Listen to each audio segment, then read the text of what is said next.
ദേശീയ ദിനം ആഘോഷിക്കാൻ കുവൈത്ത് മുഴുവൻ അറേബ്യൻ ഗൾഫ് സ്ട്രീറ്റിലേക്ക് ഒഴുകിയെത്തുന്ന കാഴ്ചയാണ് ദൃശ്യമായത്.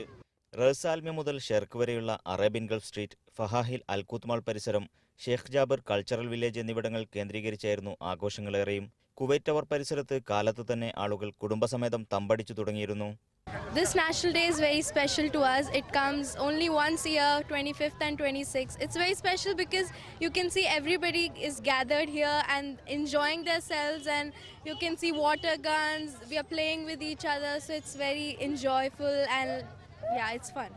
وكلنا نحتفل بكلنا يا غلان عمنا.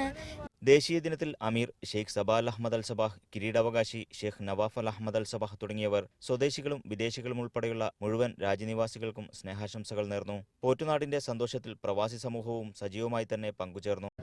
നമ്മള് ഇവിടെ എല്ലാവരും ആഘോഷിക്കുക അവരുടെ നാഷണൽ ലിബറേഷൻ ഡേ.